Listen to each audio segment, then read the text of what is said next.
Welcome to She Sells Radio. Welcome to day 29 of our Finish Strong Challenge. And today is all about how you can create powerful collaborations that will help you get to where you want to go faster.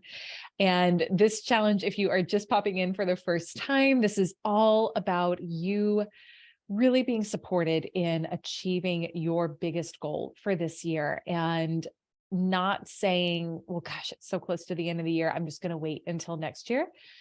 No, this is about, and it's not about, how do I want to say it? It's not about you like sticking your head in the sand and just not being available to evaluate like the what so of the situation. And for some goals, they may be things that take longer than a couple of weeks. So I want you to be so open to perhaps there is an element, a larger element of time needed here, but it's also about what can you move forward? What can you complete so that you feel you complete this year just feeling so proud of yourself and knowing that you left it. I can't believe I'm about to use a sports analogy, left it on the field, left it all out on the field. And did your best. And so that's really what this is about, is you showing up for you. And if you're listening to this at another time, just take this and apply it to whatever season you're in, whatever goal you're working towards. It's going to do the same thing for you. So ElyseArcher.com/challenge. If you still need to get registered, again, it's completely free. But today I was really wanting to lean into the power of collaboration. And this interview will come out actually after this episode airs, but I recently had an amazing woman, Laura Meyer, on the show. She's been on before. She came back for a repeat interview, and her new interview will come out, gosh, I don't know, in a month or so. She just wrote a book called Win-Win, which is all about how to build relationships and collaborations that really propel your brand and your business forward. And I was thinking about that for us today, because so much of my conditioning and kind of my safety spot for so long, for lack of better words. Oh, thank you, baby. My man sprayed me water. The best. Was really in lone wolf mode. So for any of you who can relate to feeling like you've got to go it alone, or you can't count on people, you can't rely on people, or it's just easier to do something on yourself, by yourself. Wow. On yourself. Can you tell I've been talking literally all day as I record this podcast? So we're going to aim to get some words out that make sense. But you get what I'm talking about, if that's the conditioning. And it's been something in my own life I've had to continuously kind of rewire the neural pathways around, because I know that we achieve our greatest goals when we're in collaboration, and we achieve our greatest accomplishments, not just the achievement part, but we have more fun with it when we're partnering with others as well. And so what I wanted to share today, some of these are kind of built on some of what you'll hear Laura share on the podcast when we air her episode coming up soon, but it's also from my own experience of how powerful relationships and collaborations have really been game changers in terms of client growth and business growth, and also just happiness along the way. And so the first thing that I would do here, there's 3 steps I want you to take today to create these powerful collaborations. I want you to just brainstorm. Who is it who could potentially help you achieve your goal? Who is it who could potentially help you achieve your goal? Now, this can be, it could be you need to hire a mentor of a certain sort or a coach of a certain sort. That's not so much a collaboration as you're investing in someone to help you, but sometimes that's what it is. Other times it could be, and for those of you who are entrepreneurs or who are looking to grow your audience and your reach, I'd really look at who else has my audience, right? So who else already has built up an active audience of the type of clients I want to serve? And this was in the company that I helped start a couple of years back in the personal branding space. This was part of how we hit multi-7 figures in the first year, was by literally the power of collaborations. One of the founders is friends with Lewis Howes, and Lewis had him on his podcast, and the rest is kind of history. And we hit multi seven figures right off the bat from basically borrowing Lewis's audience. And so now that may not be the level of network or friendships or collaborations that you have yet. And that's totally okay.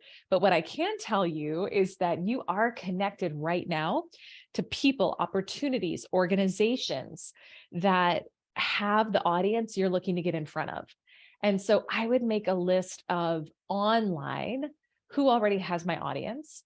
I would also look at, even in the offline space, looking up, I think it's directoryofassociations.com, has a full list of all the associations that exist. And it may not even be the US, it may be globally, that come together and meet and are groups of professionals and people that, depending on your industry, you may want to get in front of to speak or to do a webinar to get in front of your audience. Now, again, turnaround time to get that type of thing done before the end of this year, probably not likely, but it's a good tool and resource for you to be using as we go into 2023 to just to have in your back pocket and to be proactively building audience. So number one is, who do you want to connect with? Who do you want to collaborate with?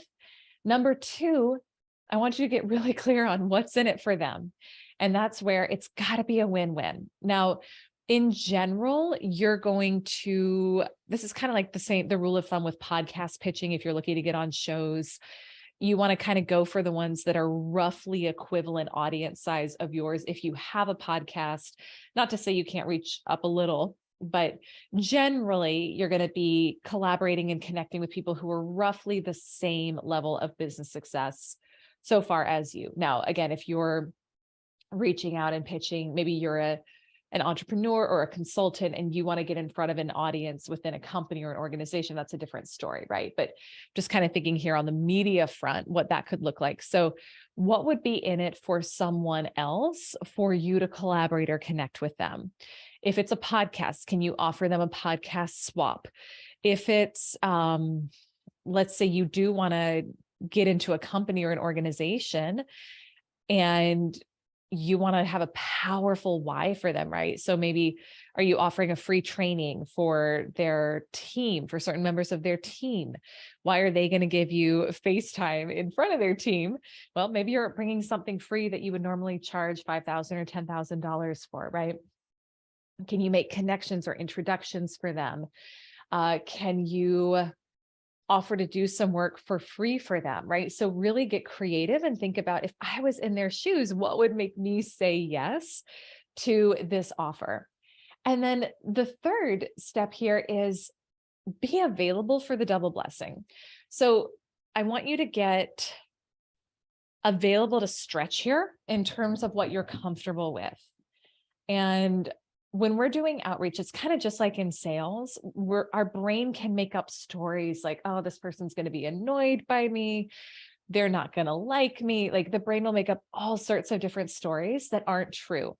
So I want you to be in the energy of the fact that this person's name came to me means there is a strong possibility it is a double blessing where they are going to be equally benefited, if not more, by my reaching out and offering to create some sort of a partnership or a collaboration with them as well.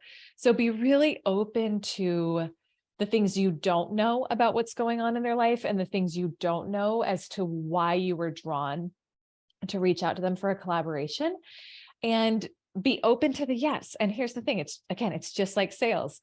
Some will say yes, some will say no, some will say not yet, or maybe, but you don't know unless you ask. And so that is your assignment for today for the challenge. So think about who could help you go the distance in this goal. 3 steps. Number 1, you're going to make a list. Who are those people? Number 2, what's in it for them? I want you to really think about what is in it for them and how can you make it just a hell yes, non-negotiable, like, absolutely, of course, I want to collaborate with you. And then number 3, stretch beyond your comfort zone. Drop the assumptions about why they wouldn't want to do it. Be open to the possibility of the double blessing and see what happens.